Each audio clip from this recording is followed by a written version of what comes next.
ठीक है जी। हम लोग पिछले क्लास में क्या क्या किए थे पूरा, अप्रत्यक्ष मराठा शासन, प्रत्यक्ष मराठा शासन, सूबा शासन, आप लोग फिर ब्रिटिश का दिन मराठा शासन, और फाइनली पुनः मराठा शासन। फिर पुनः मराठा शासन के बाद ब्रिटिश के लोग का क्या आ गया, सत्ता आ गया, जिसमें पूरा हमारा छत्तीसगढ़ और नागपुर पूरा मराठा किसमें विलय हो गया, ब्रिटिश में विलय हो गया, है ना। तो देखते हैं उस समय जब प्रशासन किए हैं, सूबेदारी व्यवस्था किए हैं, है ना, जिलेदारी व्यवस्था किए हैं, आप लोग का अधीक्षक व्यवस्था रहा अंग्रेज के समय, तो कैसा कैसा प्रशासन चलता था उस मराठा कालीन के समय, उसको हमें ध्यान से पढ़ना है। मराठा प्रशासन, तो देखो मराठा प्रशासन में इसको हम लोग समझ सकते हैं दो भाग में, जैसे कि प्रशासनिक इकाई, मराठा प्रशासन के प्रशासनिक इकाई, प्रशासनिक इकाई,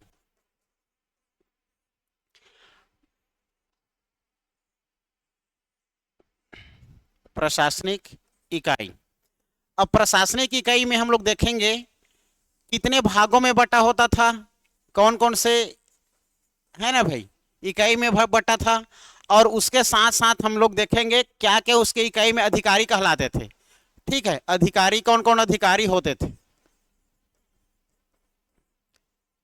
हम लोग छत्तीसगढ़ के बात कर रहे हैं। ठीक है, तो प्रशासनिक इकाई में देखें तो सबसे बड़े इकाई कौन सा होता था जी छत्तीसगढ़ में, हमारा राज्य। ठीक है, राज्य में सबसे बड़े क्या होता था, राज्य। ठीक है, बड़ी इकाई क्या थी, राज्य थी। ठीक है, और राज्य में हमारा पहले जब सूबेदार प्रशासन आया, सूबेदारी व्यवस्था आया, तो राज्य के प्रमुख कौन होता था, सूबेदार लोग रहेंगे, है ना, सूबेदार लोग रहेंगे, मेन याद रखना। राज्य के बाद परगना पद्धति में बटा था, परगना के बाद याद रखना ग्रामों का समूह, ग्रामों का समूह, ग्राम समूह, ग्राम समूह, और सबसे छोटी इकाई ग्राम, सबसे छोटी इकाई ग्राम, याद रखना है ग्राम। देखो अब ये बात याद रखनी है आप लोग को कि राज्य के प्रमुख क्या कहलाते थे, सूबेदार। राज्य के प्रमुख क्या कहलाते थे, सूबेदार, याद रखना है सूबेदार। राज्य के प्रमुख सूबेदार कहलाते थे, सूबेदार। ठीक है, और परगना के प्रमुख व्यक्ति कौन होता था, कमविसदार। ठीक है, तो परगना का क्या हो जाएगा, कमविसदार, कमविसदार। ठीक है, ग्राम समूह के पटेल कहलाते थे। ग्राम समूह मतलब 4-5 गांव को मिलकर के एक समूह बनाया जाता था, तो ग्राम के समूह के प्रमुख व्यक्ति मुख्य कौन होते थे, पटेल लोग होते थे, पटेल। ठीक है, पटेल। और एक ग्राम में क्या होता था, एक गौटिया होता था, एक गांव में एक गौटिया, तो ग्राम के प्रमुख कौन होता था, गौटिया, गौटिया। ये इस प्रकार मराठा प्रशासनिक हमारा देखा जाए तो प्रशासनिक इकाई इस प्रकार से बटे थे। राज्य में सूबेदार होता था मुखिया, परगना में, परगना क्षेत्र में कमविसदार मुखिया होता था, ग्राम समूह में पटेल, और ग्राम में गौटिया। सूबेदार किसके प्रति उत्तरदायी होता था, राजा। जैसे कि बेंको जी, बेंको शासन करता था नागपुर में, है ना, ये किसके प्रति उत्तरदायी रहता था, सूबेदार, राजा, और कमोविसदार सूबेदार, और ये लोग इधर रहेंगे, उत्तरदायी रहेंगे, है ना भाई। इस प्रकार याद रखना, ये प्रशासनिक इकाई ये हमारे छत्तीसगढ़ में है। ठीक है, छत्तीसगढ़ में जब चल रहा था, छत्तीसगढ़ में चल रहा था तब का समय का है ये, है ना। छत्तीसगढ़ में प्रशासन कर रहे थे ना नागपुर से, सूबा शासन। तो हमारे छत्तीसगढ़ की बात हो रही है, छत्तीसगढ़ में राज्य हमारा, राज्य के अंतर्गत में परगना, परगना के अंतर्गत में ग्राम समूह, ग्राम समूह के अंतर्गत में ग्राम। तो फिर राज्य के प्रमुख सूबेदार नियुक्ति किया गए थे, छत्तीसगढ़ में जाके सूबेदारी की नियुक्ति हुई थी ना, सूबा शासन बेंको जी के समय। ठीक, चलो अब ये छत्तीसगढ़ की बात हो गई। नागपुर में देखते हैं, नागपुर में, ठीक है, नागपुर में, तो नागपुर में हेडिंग देना मराठा कालीन प्रमुख अधिकारी, हेडिंग देना मराठा कालीन प्रमुख अधिकारी, मराठा कालीन, मराठा कालीन प्रमुख अधिकारी,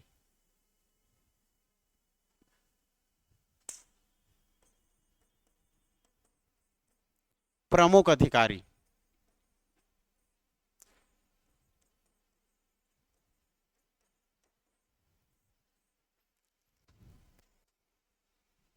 ठीक, मराठा कालीन प्रमुख अधिकारी। पुलिस वालों को पढ़ाता था ना, पूरा भरे रहते थे तो स्पीड में पढ़ाता था। सर आपका राइटिंग मुझे समझ में ही नहीं आता है। 4-5 लोग शिकायत करते थे, देखिए सामने सामने में बैठे थे, सर राइटिंग आप समझ ही नहीं आती, इतना स्पीड में लिखता था, कहाँ समझ में आएगा। मेरी राइटिंग कंप्यूटर टाइपिंग जैसे बनता है बता रहा हूँ, देख रहे हो। मराठा कालीन प्रमुख अधिकारी, तो क्या लग रहा है कितना मस्त लिखता हूँ यार। तो नहीं बनता, मेरा नहीं बनता। गरिमा के सबसे बेकार राइटिंग गरिमा। एक उसका मुझे ज्ञ समझ में नहीं आता, च समझ नहीं आता, ज समझ नहीं आता, झ समझ नहीं आता, दरे। हाँ हाँ, नहीं आता समझ में मुझे। तो समझ में नहीं आता। चलो देखो, मराठा कालीन प्रमुख अधिकारी, इसमें देखेंगे हम लोग राज्य स्तर पर देखेंगे, पहले राज्य स्तर। ठीक है, राज्य स्तर में पहले देखेंगे, परगना स्तर में देखेंगे, परगना स्तर में, राज्य स्तर, परगना स्तर और ग्रामीण स्तर। ग्रामीण स्तर, 3 स्तर में देखेंगे। राज्य स्तर में प्रमुख कौन होगा जी बताओ, कौन होगा जी, सूबेदार। ठीक है, लिखना है आप लोग को सूबेदार, सूबेदार। ठीक है, सूबेदार के नीचे में नहीं जानोगे, ये राज्य स्तर में फडणवीस। फडणवीस क्या है बताऊंगा। इसके बाद पोतदार, पोतदार, सूबेदार, फडणवीस और पोतदार, राज्य स्तर में याद रखना है ये, सूबेदार, फडणवीस, पोतदार।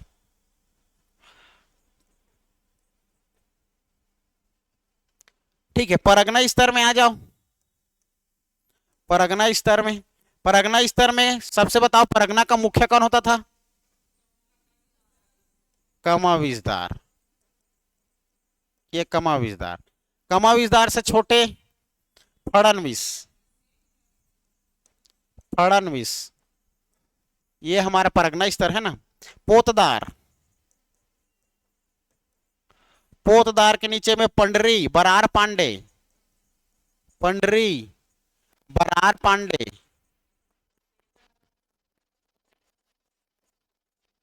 बरार पांडे, माल चपरासी,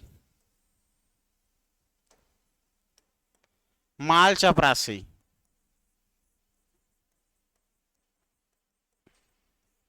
और बड़कर होते थे। ये परगना स्तर में रहते थे जी, परगना स्तर में। ठीक है, ग्रामीण स्तर में आ जाओ। ग्रामीण स्तर में देखो, ग्रामीण स्तर पहले कौन रहेगा बताओ, ग्रामीण स्तर में बड़े गौटिया लोग, और गौटिया, पटेल, ठीक, कोतवाल, चौहान। ये कोई जाति नहीं है भाई, ये पद है। ठीक, ये ग्रामीण स्तर में याद रखना है। हाँ हाँ, घूमते फिरने वाले। राज्य स्तर में सूबेदार, फडणवीस, पोतदार। परगना स्तर में कमिश्नर, फडणवीस, पोतदार, पंडरी, बरार पांडे, माल चपरासी, बड़कर, सबका क्या क्या काम होता था देखेंगे। गौटिया, पटेल, कोतवाल, चौहान हमारे ग्रामीण स्तर में। क्लियर है, लिख लिए, लिख लिए ना। हाँ, कैसे रेनू लिख लिए, थोड़ा सा लो पीडीएफ लेना, साइंस से फोटो मार लो ना। हाँ ठीक है, चलो नेक्स्ट। अब सबका काम देखेंगे, जैसे कि इनका काम देखेंगे, किनका, सूबेदार का काम क्या था, फडणवीस का क्या काम था, पोतदार का क्या काम था। ठीक है, यहां पर देखेंगे सबको जी, समझना। सूबेदार बड़ा, इससे नीचे फडणवीस, फिर पोतदार। इधर परगना में कमिश्नर बड़ा, फडणवीस छोटा, पोतदार, फिर पंडरी, फिर बरार पांडे, माल चपरासी, बढ़कर। और इधर देखेंगे तो हम लोग, आप लोग का गौटिया, पटेल, कोतवाल और चौहान। हम लोग हेडिंग देने वाले हैं सबसे पहले सूबेदार। ठीक है, देखते हैं सूबेदार, फडणवीस, पोतदार, सबको बारीक बारीक समझते हैं, दो दो लाइन याद रखना है। सबसे पहले हम लोग समझते हैं सूबेदार के बारे में। ठीक है, सूबेदार, सूबेदार देखो, सूबेदार के बारे में याद रखना है, राज्य का सर्वोच्च प्रशासनिक अधिकारी, राज्य का सर्वोच्च, राज्य का सर्वोच्च प्रशासनिक अधिकारी, प्रशासनिक अधिकारी होता था।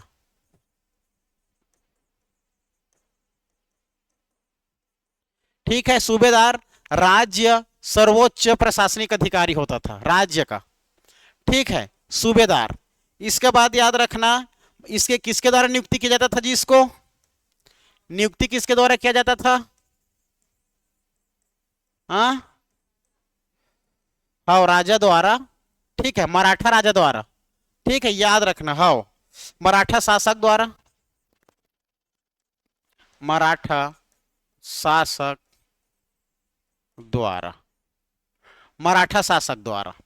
क्लियर है? ये हो गए नियुक्ति। नियुक्ति के बाद देखेंगे हम लोग इसका उत्तरदायी कौन होता था, ये किसके प्रति उत्तरदायी होते थे?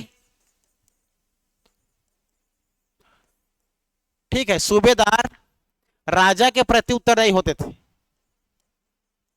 राजा शासक है ना भाई, राजा, मराठा शासक, मराठा शासक के प्रति उत्तरदायी होते थे।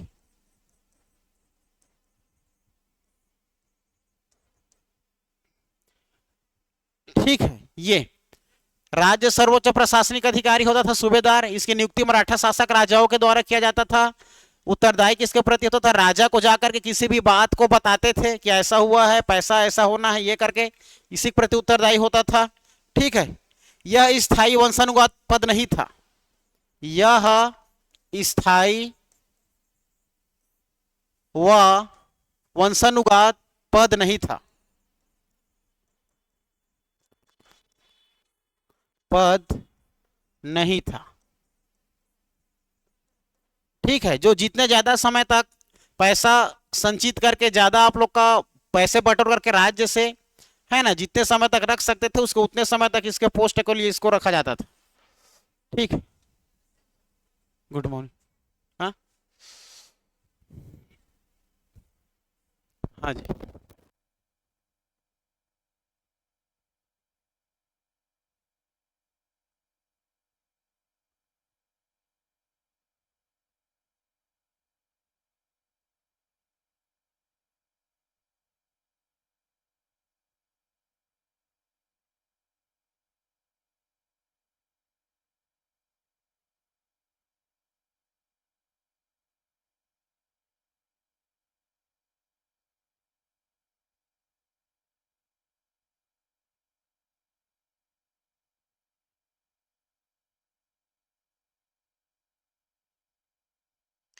ठीक है, चलो सीधा रनिंग करके लोग यही चाहे हैं वो लोग पूछने, तो पता चल जाता है ना कि मतलब रनिंग के बाद और क्या चाहिए।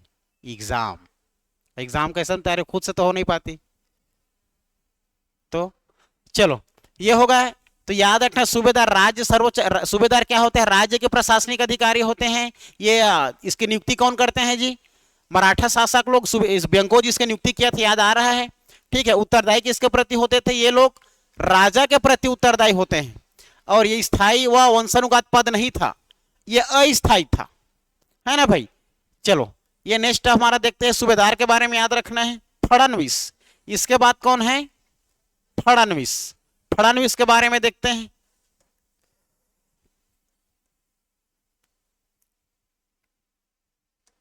फडणवीस के बारे में हेडिंग देना, फडणवीस।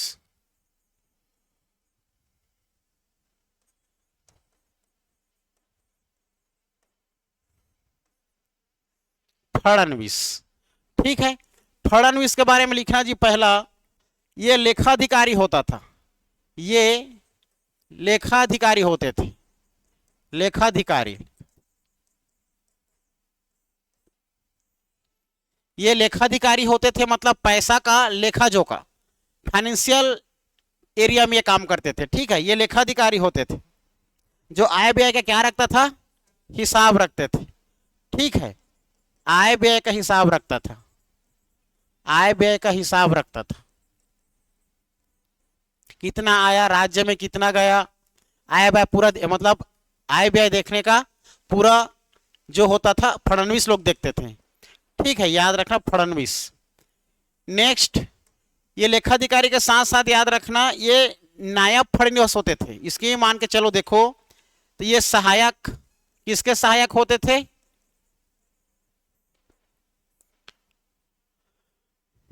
इसके प्रति सहायक फडणवीस होते थे, सहायक फडणवीस। और सहायक फडणवीस को हम लोग क्या बोलते हैं, नायब फडणवीस, नायब, नायब।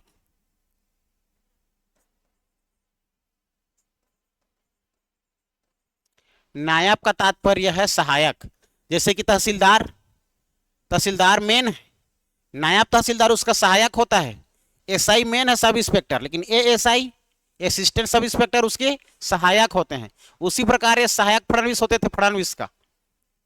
ठीक है, और ये सहायक फडणवीस किसके उत्तरदायी होते हैं, फडणवीस का। फडणवीस होते थे सूबेदार का, और सूबेदार लोग होते थे राजा का। ठीक है, ये फडणवीस के बारे में ये बातें याद रखनी है।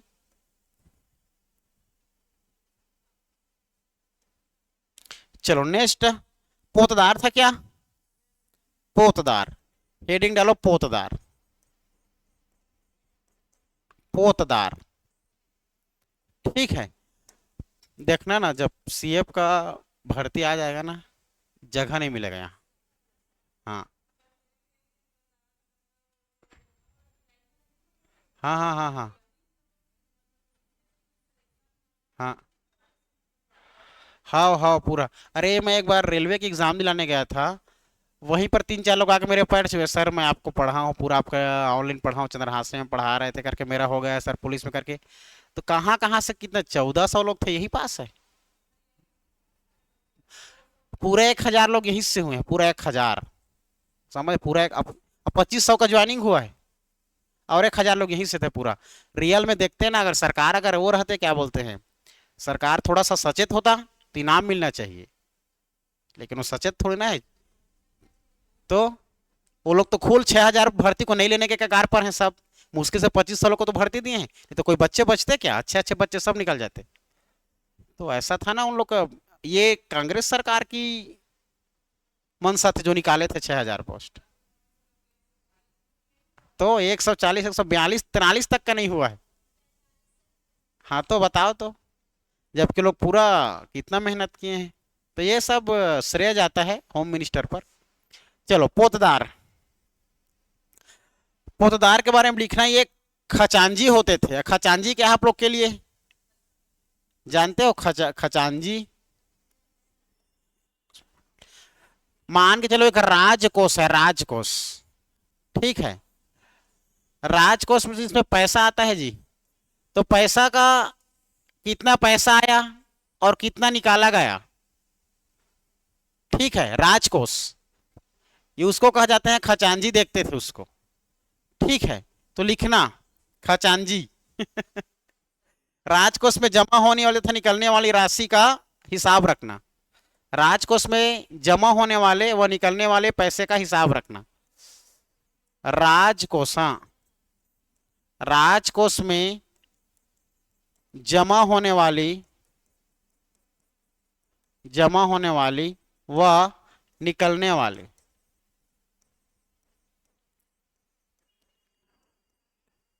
पैसों का हिसाब।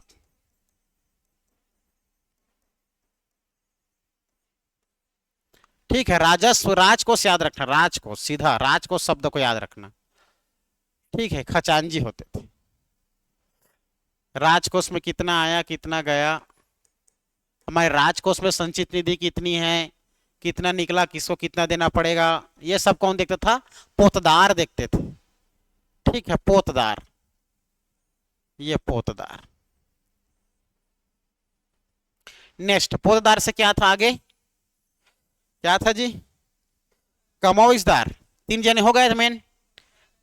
ठीक है, ये देखते हैं हम लोग, ये हमारा सूबेदार हो गया, फडणवीस हो गया, पोतदार।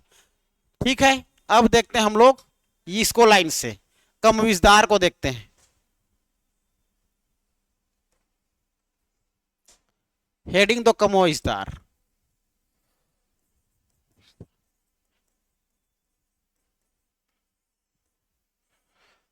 चलो, इसमें जानना है सबसे पहले, इसके बारे में पूरा डिटेल आप लोग जानते हो जी। यह परगना का क्या होता था?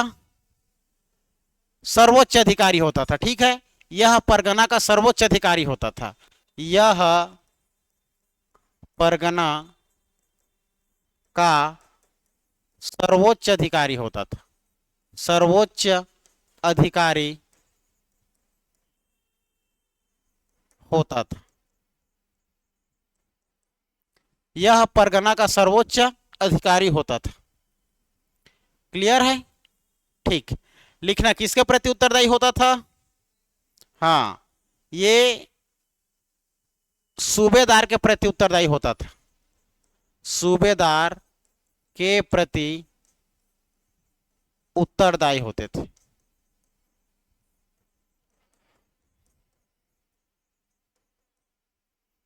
ठीक है, इतनी बात। इसके बस 2 लाइन याद रखना है कमिश्नदार को।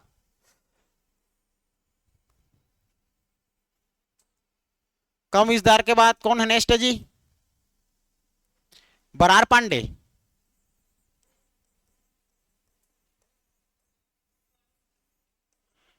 ठीक है, देखते हैं। फडणवीस तो लिखवा दिया हूं ना? हाँ सेम है, वही 6 सेम। हाँ, बरार पांडे देखो। अब प्रत्येक गांव की कृषि, बरार पांडे याद रखना, प्रत्येक गांव की कृषि, प्रत्येक गांव की कृषि, प्रत्येक गांव की कृषि उत्पादकता के आधार पर लगने वाला कर का निर्धारण करता था।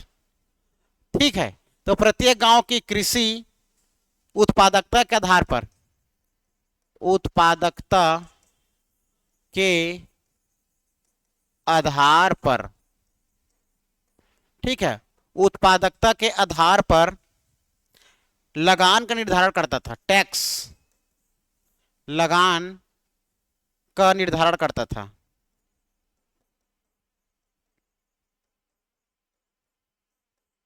निर्धारण करता था ये। ठीक है, बरार पांडे प्रत्येक गांव की कृषि, जितना भी कृषि होता था, कितना उत्पादन हो रहा है, ठीक है, उसके लगान का निर्धारण करने वाला व्यक्ति क्या कहलाता था? बरार पांडे। क्लियर है? बरार पांडे। हम लोग परगना के अंतर्गत देख रहे हैं ना, पहले राज्य में देखे, अब परगना के अंतर्गत आने वाले प्रमुख व्यक्ति के बारे में देख रहे हैं। बरार पांडे के बाद नेक्स्ट याद रखो जी, माल चपरासी। लिखना माल चपरासी। ठीक है, ये कम विस्तार के अंतर्गत काम करते थे माल चपरासी।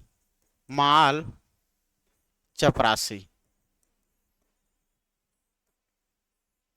माल चपरासी।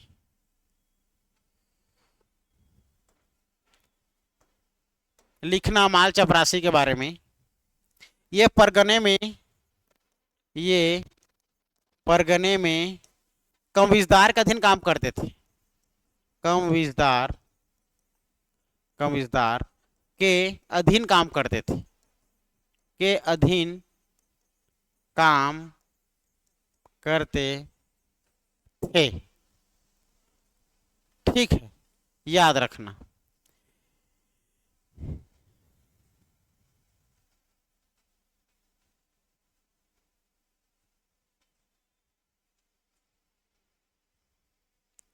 ठीक है, याद रखना। इसके बारे में एक लाइन पूछा जाता है माल चपरासी के बारे में, शासकीय संपत्ति की सुरक्षा करना किसका काम रहता था करके। शासकीय, हाँ, संपत्ति की सुरक्षा करना। तो याद रखना, शासकीय संपत्ति का सुरक्षा करता था माल चपरासी, और अगल बगल इधर आसपास में कोई अपराधी काम थोड़ा कर रहे, कोई अपराध थोड़ा कर रहे हैं, ये सबका देख रेख करता था। तो लिखना शासकीय संपत्ति की सुरक्षा, शासकीय संपत्ति की सुरक्षा, साथ ही साथ संबंधित क्षेत्रों में अपराधियों की खोज,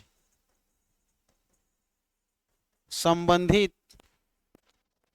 क्षेत्रों में अपराधियों की खोज। अपराधियों की खोज। ये ठीक है, माल चपरासी। नेक्स्ट लिख लिए। माल चपरासी के बाद नेक्स्ट कौन है जी? बड़कर। ये भी बड़कर भी कमोजदार के अधीन काम करते थे जी, बड़कर। बड़कर, ये बड़कर भी किसके अधीन काम करते थे? कमोजदार के अधीन काम करते थे। ठीक है, ये भी कमोजदार के अधीन काम करते थे। ये भी कमोजदार के अधीन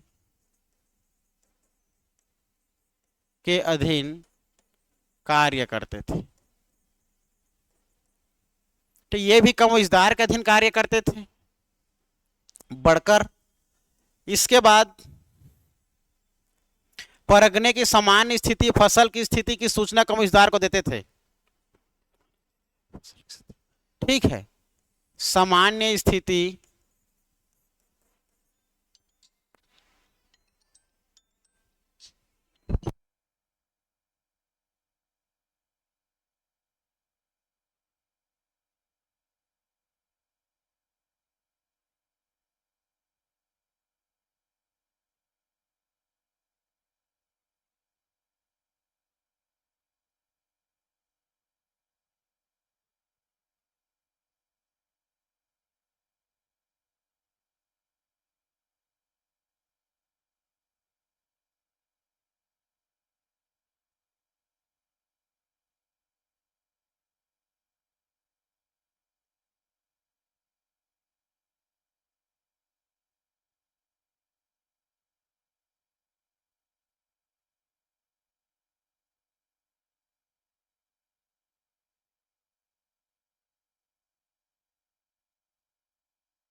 चलो देखो जी,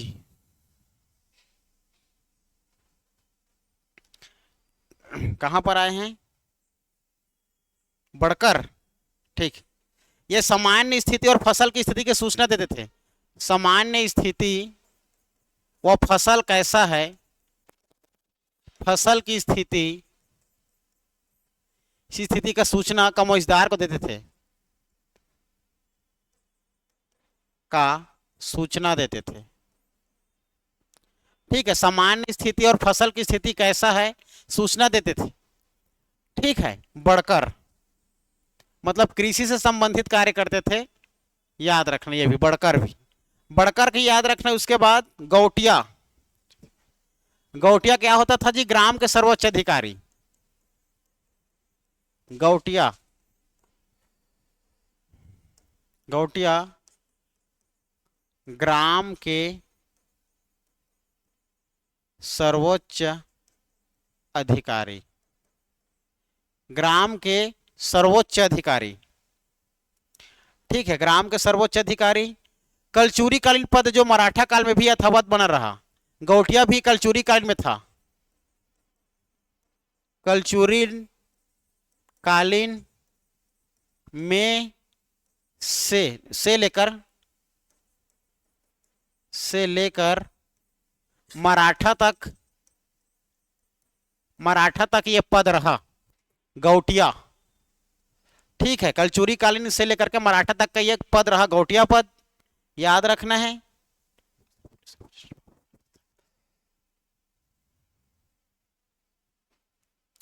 ठीक है, गौटिया को ग्रामीण क्षेत्र में पुलिस और मजिस्ट्रेट का पावर था, तो याद लिखना, इसको भी लिखना, गौटिया में ग्रामीण स्तर पर पुलिस, ग्रामीण स्तर पर ना, ग्रामीण स्तर पर पुलिस व मजिस्ट्रेट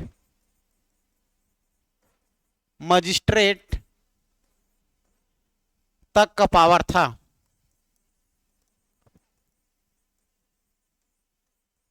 तक का पावर, इतना शक्ति था इन लोग के पास, पुलिस और मजिस्ट्रेट तक का पावर था। ठीक है, और यह वंशानुगत पद नहीं था, यह वंशानुगत पद नहीं था, यह वंशानुगत पद नहीं था। ठीक है, ये भी कम विस्तार के अधीन कार्य करते थे बढ़कर। ये जो है हमारे गौटिया ग्राम के सर्वोच्च अधिकारी होते थे, कलचुरी कालीन से लेकर अब तक का इसका क्या, मराठा तक का इसका पद बना रहता था, बना रहा है। पुलिस व मजिस्ट्रेट तक का पावर इन गौटिया के पास था, खुद स्वयं निर्णय कर लेते थे, यह वंशानुगत पद नहीं था। ठीक है, याद रखना है। चलो, गौटिया के बाद याद रखना पटेल। पटेल बस थोड़ा सा बचा है जी, दादा रे बड़ बचे। पटेल 15 मिनट में हो जाएगा, साए साए लिखो। पटेल मराठा काल में सृजित नया पद। ठीक है, मराठा काल में सृजित नया पद था ये। ठीक है,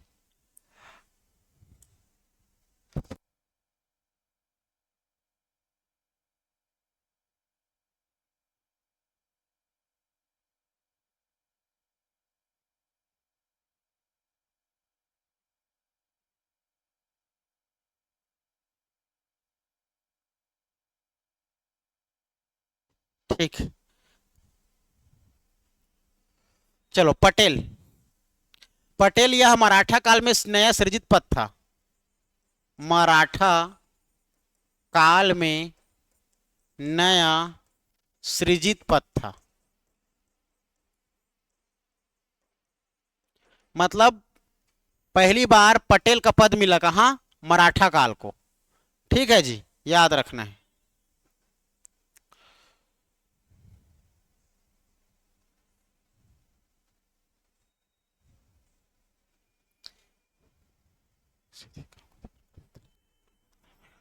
ठीक, चलो, यह एक या एक से अधिक, यह एक या एक से, यह एक या एक से अधिक गांवों का देखरेख करता था, एक या एक से अधिक गांवों का देखरेख करता था, देखरेख करता था, और साथ में जितना भी लगान वसूले जाते थे उसके सहायता करते थे। तो लिखना देखरेख करता था, साथ में लिखना ये निर्धारण जो टैक्स लगा रहता था उस वसूली में सहायता करते थे। ठीक है, लगान कर निर्धारण वसूली में सहायता करता था।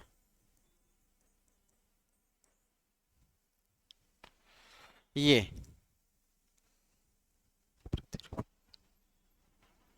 इन्हें प्रति रुपया एक आने का लाभ मिलता था, एक आना। इन्हें प्रति रुपया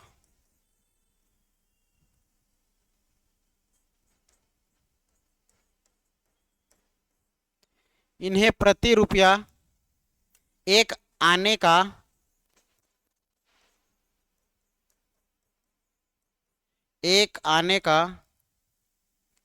या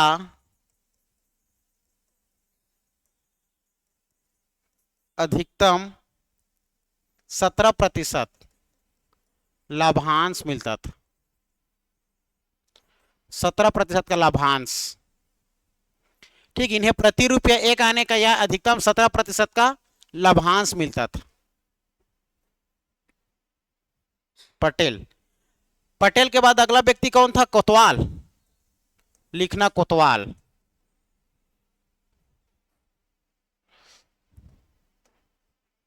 कोतवाल। कोतवाल। कोतवाल के बारे में लिखना गांव के सुरक्षा के दृष्टिकोण से रात्रि में पहरा देने वाला। ठीक है, गांव के सुरक्षा के दृष्टि से, सुरक्षा के दृष्टि से, गांव के सुरक्षा के दृष्टि से रात को पहरेदारी, रात को पहरादारी, रात को पहरादारी करते थे। ठीक है, गांव के सुरक्षा की दृष्टि से रात को पहरादारी करते थे। उन्हें गांव में कृषि के लिए खेत दिया जाता था। गांव में कृषि के लिए खेत दिया जाता था। पता है ना जी, कोतवाल को आज भी दिया जाता है। नहीं होता, रजिस्ट्री नहीं होता, क्योंकि कोटवार लोगों को खाने पीने के लिए अलग से, उन लोग को अलग से 2-3 एकड़ जमीन दिया जाता है। तो भले वो लोग गहना धर देते हैं तो हाँ, गहना धर देते हैं, वो खेती बाड़ी नहीं कर पाते। तो पहले करते थे, अपना आजकल जमाना उल्टा हो गया है, ये लोग खा पी के उड़ा देते हैं। पहले जो पद से चलता था ना वही था। पहले भी गौटिया था, पटेल था, कोटवार थे, आज भी है, लेकिन तो गांव में आज भी है।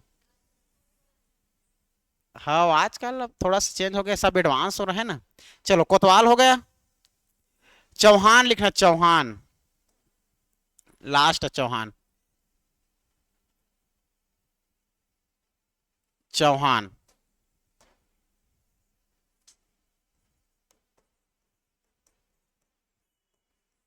चौहान में लिखना गौटिया के नियंत्रण में होने वाले ग्राम रक्षक होते थे। गौटिया के नियंत्रण में, गौटिया के नियंत्रण में एक पटेल के अंतर्गत गौटिया लोग, कोटवाल लोग सब घूमते फिरते रहते थे। ठीक है, गौटिया के नियंत्रण में सुरक्षा काम करते थे, ग्राम रक्षक।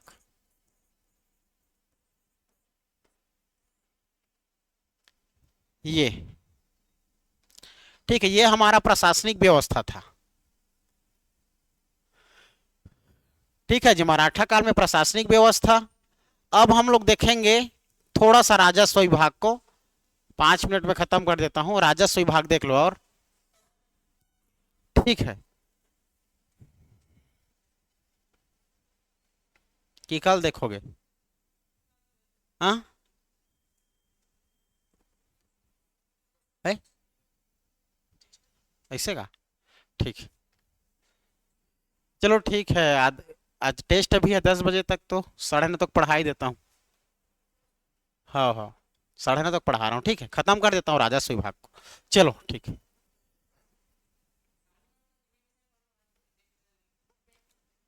ठीक है, चलो राजस्व विभाग हेडिंग डालो, मराठा में राजस्व विभाग।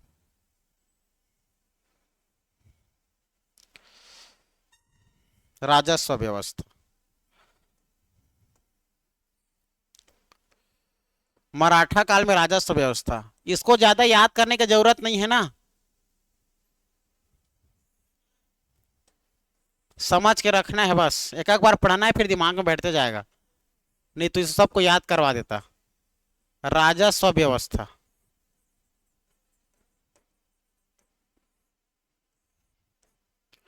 ठीक है, राजस्व व्यवस्था। मराठा काल में जो राजस्व व्यवस्था था, इसको ध्यान देना है। चलो देखो, राजस्व व्यवस्था। सबसे पहले भूमि क्षेत्र में विभाजन, भूमि क्षेत्र में विभाजन, भूमि क्षेत्र का विभाजन कैसे होता था उसको देखेंगे। भूमि क्षेत्र में विभाजन लिखना। खालसा क्षेत्र और जमींदारी क्षेत्र दो हिस्सों में बटा होता था। ठीक है जी, इसका विभाजन जो होता था भूमि क्षेत्र का दो भागों में बटा होता था। एक खालसा क्षेत्र, इसी को यहां से एग्जाम में पूछा गया है, खालसा क्षेत्र, और दूसरा याद रखना, दूसरा कौन सा हो जाएगा जी, जमींदारी क्षेत्र। जमींदारी क्षेत्र, खालसा क्षेत्र व जमींदारी क्षेत्र दो हिस्सों में बटा होता था। ठीक है, भूमि जो है दो हिस्सों में बटा होता था, खालसा क्षेत्र और जमींदारी क्षेत्र। खालसा क्षेत्र क्या है देखो तो, खालसा क्षेत्र क्या होता था, मराठों के द्वारा प्रत्यक्ष शासन किया जाता था। खालसा क्षेत्र में मराठों के द्वारा प्रत्यक्ष, मराठों के द्वारा प्रत्यक्ष यहां पर देखरेख करते थे। मराठों के द्वारा प्रत्यक्ष रूप से जहां पर शासन व देखरेख करते थे वो खालसा क्षेत्र कहलाता था। और जमींदारी क्षेत्र में जमींदार लोग। ठीक है, जमींदारी क्षेत्र में लिखना, जमींदारों द्वारा देखरेख।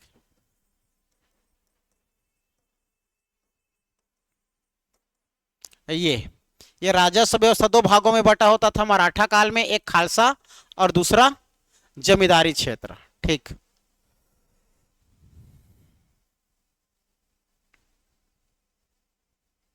ठीक है, यह हो गया।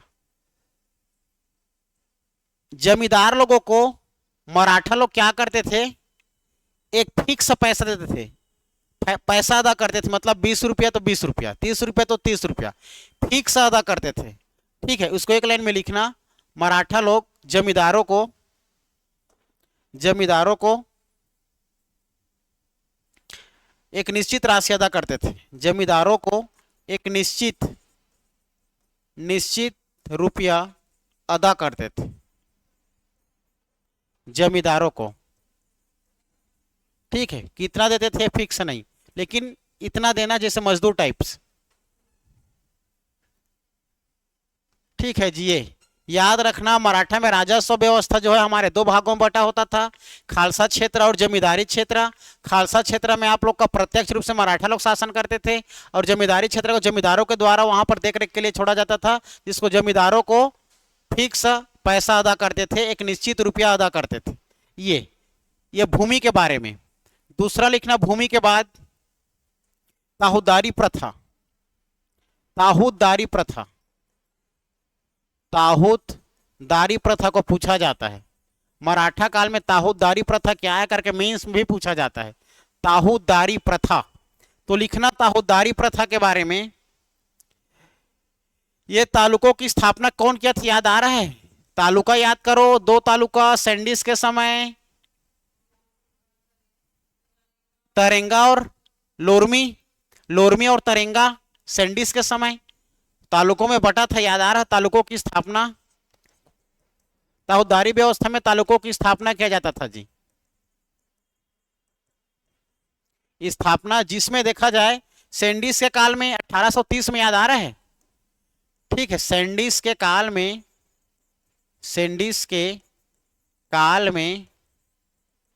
1830 छत्तीसगढ़ को दो क्षेत्रों में तालुका में बांटे थे। क्या दो ताहूदारी क्षेत्र में था जी। पहला क्या था, लोरमी, और दूसरा क्या था, तरेंगा। ये ताहूदारी था क्षेत्र में। ठीक है, पुनः मराठा शासन में सिरपुर लवन को भी 1880 से बनाया गया। पुनः मराठा शासन में दो और ताहूदारी व्यवस्था।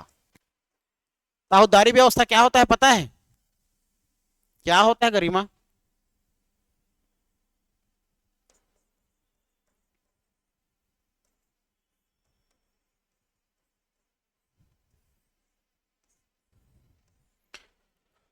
पुनः मराठा शासन में ही 1830 के समय में ही सिरपुर और लवन को भी क्या बनाया गया था, ताहूदारी क्षेत्र बनाया गया था। ठीक है, तालुका क्षेत्र बनाया गया था।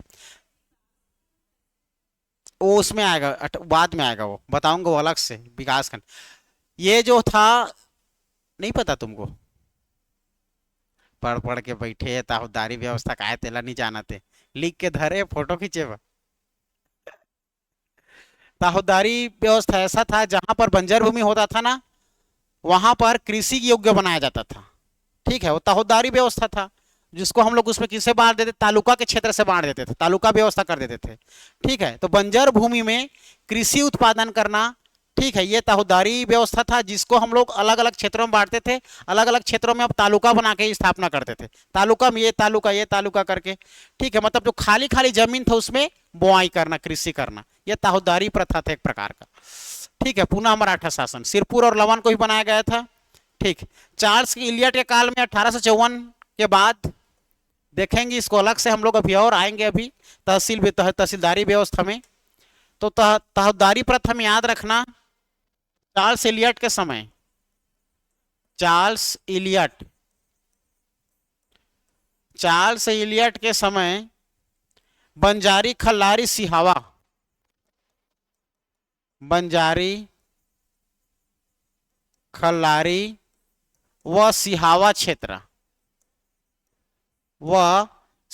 क्षेत्र, ठीक है जी, बंजारी खल्लारी व सिहावा क्षेत्र को चार्ल्स इलियट के समय के बाद इसको आप लोग का तालुका की स्थापना किया गया था। ठीक है, 1854 के बाद,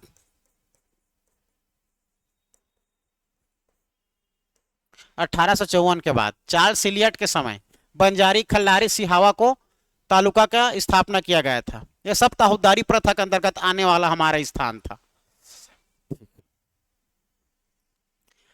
मराठों का आय का स्रोत क्या था, पैसा, आय का स्रोत लिखो, आय के स्रोत, मराठों के आय का स्रोत क्या था जी, मेन अगर जानेंगे तो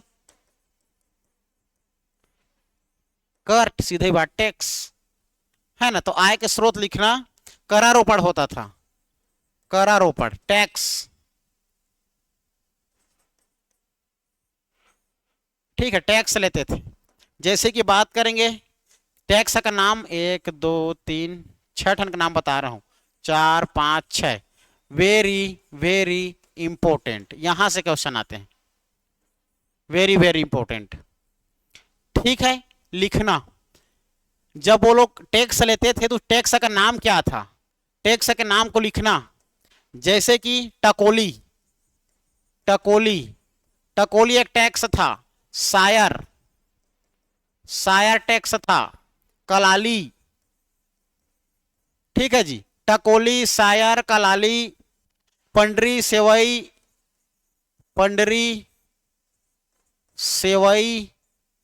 और एक और याद रखना, जमींदारी कर, कलाली। क्या बोल रही है? नहीं, क्या अभी तू क्या बोली, बता चल। नहीं बोले, कलारी का देखा। कलाली। अरे मुरत के सुंदर, राइटिंग तू समझ नहीं पाता, खराब दिख रहा है राइटिंग क्या बबीता मेरा। तो दो ही एकदम ना, 2 2 4 2 6 8 8 8 लाइन बचा है, 8 लाइन को लिख लो ना सर, लिख लो। चलो देखो, टकोली क्या होता था, देखो तो टकोली क्या था, वार्षिक कर था। टकोली क्या था जी, वार्षिक कर। टकोली वार्षिक कर था, एक साल में लिया जाने वाला कर क्या कहलाता था, टकोली कहलाता था। एक बात याद रखना, सायर कहलाता आयात निर्यात कर, आने जाने का जो टैक्स लगता था ना सामानों का, आयात निर्यात कर। कलाली को पूछा जाता है, कलाली लिखना, कलाली को मादक द्रव्य, मादक मतलब दारू, हाँ, मादक द्रव्य पर लेने वाला टैक्स, दारू पर लेने वाला टैक्स कलाली कहलाता था। ठीक है, दारू शराब। पंडरी क्या होता था, गैर कृषक कर, गैर कृषक कर। सेवई वेरी वेरी इंपॉर्टेंट, आर्थिक दंड था, सामूहिक कर था ये, आर्थिक दंड के रूप में दिए जाने वाला। सेवई सामूहिक कर था एक प्रकार का, सामूहिक कर। ठीक है, सेवई, सेवई। जमींदारी कर क्या था? आयातित अनाज पर कर, आने वाले, आयातित मतलब आने वाले अनाज, आयातित अनाज पर कर। बस ये आय के स्रोत था।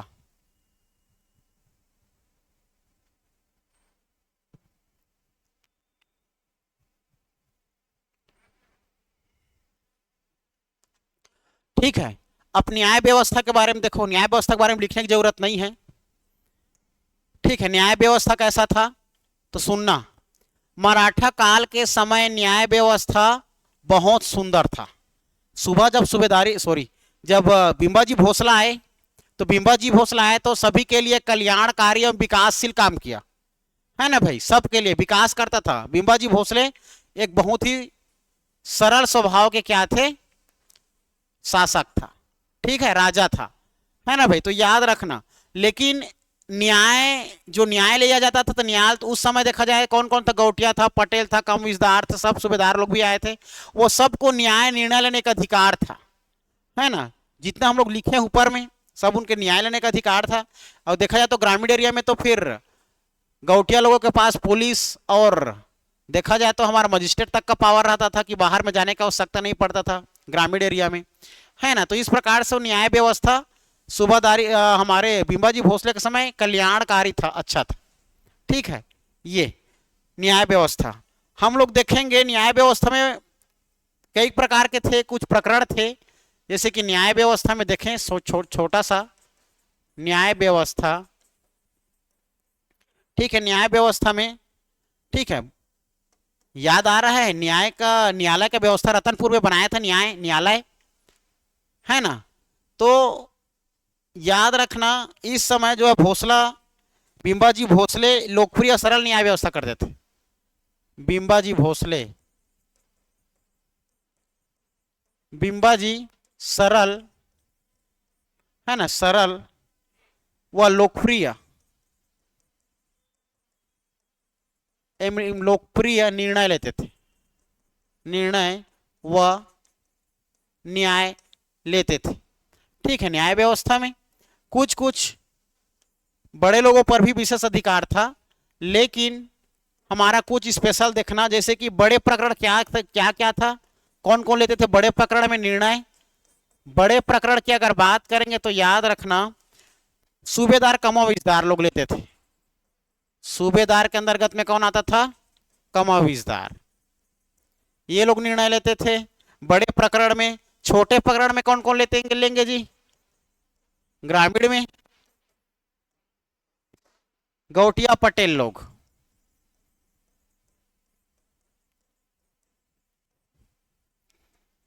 ठीक है, ये मृत्युदंड देने का अधिकार किसके पास था करके पूछा जाता है। मृत्युदंड देने का अधिकार,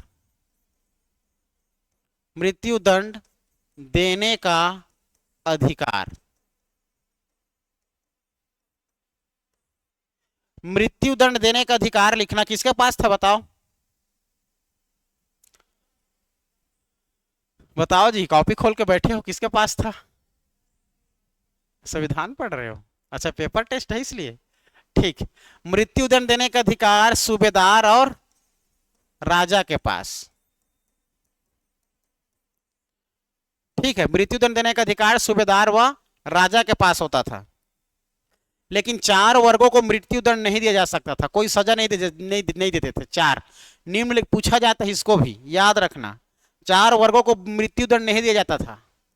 4 वर्गों को मृत्युदंड नहीं दिया जाता था, नहीं दिया जाता था। ठीक है, याद रखना, 4 वर्गों को मृत्युदंड नहीं दिया जाता था। महिला, ब्राह्मण, गोसाई, बैरागी, महिला लोगों को, दूसरा ब्राह्मण लोगों को, तीसरा गोसाई लोगों को, चौथा बैरागी लोगों को। ये महिला, ब्राह्मण, गोसाई, बैरागी, इन वर्गों को कोई मृत्युदंड की सजा नहीं दिया जाता था। ठीक है, ये हो जाएगा। ठीक है, इनको आर्थिक दंड और पैसे के लिए सजा दी जाते थे, बस पैसा दो। हाँ, आर्थिक दंड या कोई कैद कर ले सजा, ऐसा पैसा को रखते थे ये। हाँ, चलो, स्थानीय स्वशासन कैसा रहा? स्थानीय मतलब समझते हो? ग्रामीण?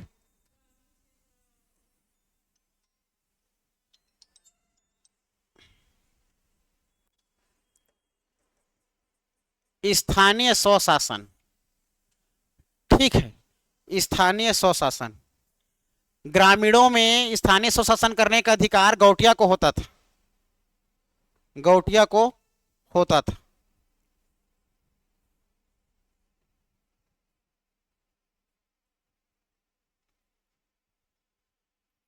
ठीक है जी, स्थानीय में, स्थानीय शासन गौटिया के लोगों के पास क्लास के बाद लगाया था सर। हाँ,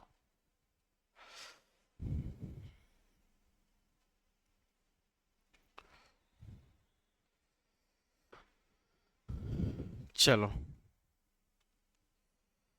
स्थानीय स्वशासन मराठा शासन काल में पंचायतों का उत्तरदायित्व, पंचायतों का उत्तरदायित्व, पंचायतों का उत्तरदायित्व गौटिया को सौंपा गया था। गौटिया गौटिया को सौंपा गया था। ग्रामीण स्तर पर विवाद होने का निपटारा करता था, है ना भाई। कभी कभी परगना स्तर के उच्च अधिकारी के पंचायतों के मामलों में निराकरण भी करते थे, लेकिन ग्रामीण क्षेत्रों में याद रखना उत्तरदायी गौटिया के पास होता था। ये पुलिस व्यवस्था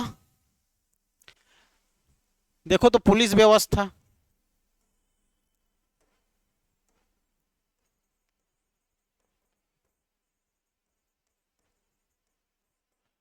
पुलिस व्यवस्था कैसा था? मराठा काल में पुलिस व्यवस्था नहीं थे, पूरे राज्य में जासूसी करने हेतु हरकारे फैले हुए थे। हरकारे मतलब बस अफवाह, तो लिखना पुलिस व्यवस्था नहीं थी। मराठा काल में पुलिस व्यवस्था नहीं थी,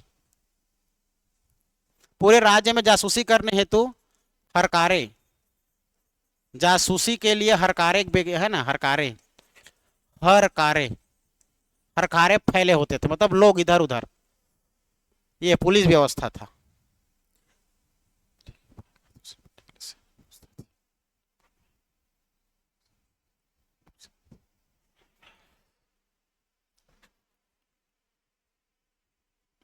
ठीक, सैनिक व्यवस्था देखो, सैनिक व्यवस्था कैसा था? आप लोग को पता है सैनिक व्यवस्था कैसा था? सैनिक व्यवस्था में बाहरी और आंतरिक खतरों के लिए सैनिक व्यवस्था होता था मराठा काल में, और बिंबा जी के साथ 5,000 सैनिक छत्तीसगढ़ आए थे। तो लिखना सैनिक व्यवस्था में आंतरिक और बाह्य सुरक्षा के लिए, आंतरिक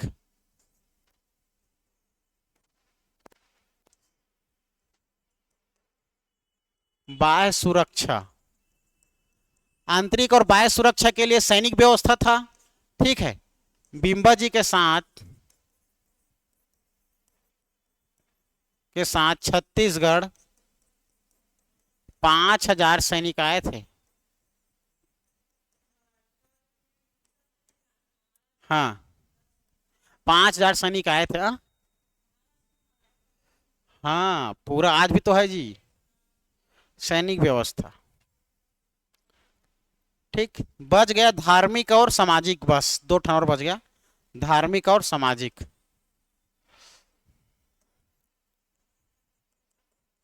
धार्मिक व्यवस्था,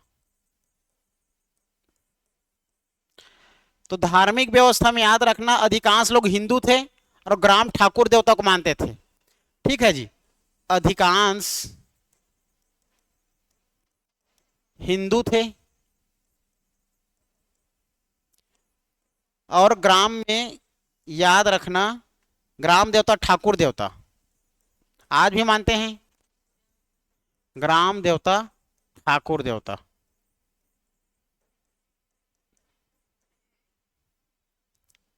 आर्थिक व्यवस्था, धार्मिक व्यवस्था,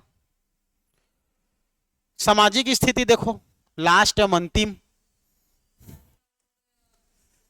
सामाजिक स्थिति देखो, तेरे तो लास्ट है, अंतिम तो बोल रहा हूं। सामाजिक स्थिति, सामाजिक स्थिति, वर्ण व्यवस्था विद्यमान थी परंतु कठोर नहीं थी। वर्ण व्यवस्था मतलब अलग अलग वर्ग में बटे थे, ब्राह्मण, क्षत्रिय, वैश्य, शूद्र, ऐसा वाला। ठीक है, तो लिखना वर्ण व्यवस्था विद्यमान थी, वर्ण व्यवस्था थी। ठीक है, याद रखना, कठोर नहीं थी।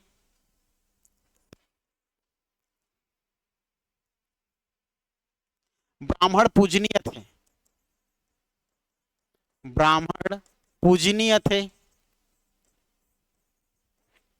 क्षत्रिय को आदर सम्मान मिलता था, क्षत्रिय लोगों को आदर, क्षत्रिय लोगों को आदर सम्मान मिलता था। ठीक है, बाल विवाह बहुविवाह का प्रचलन था,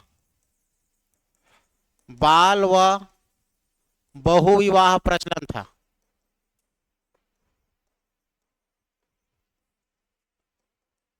प्रचलन था। लास्ट में सती प्रथा का प्रचलन था, सती प्रथा प्रचलन था।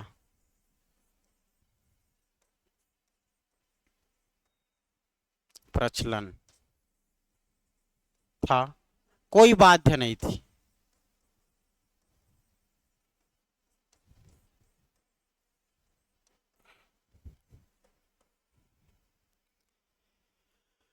ठीक है, सामाजिक स्थिति में वर्ण व्यवस्था था, अलग अलग वर्ण में बटे होते थे, ब्राह्मण, वैश्य, शूद्र, शूद्र, है ना भाई।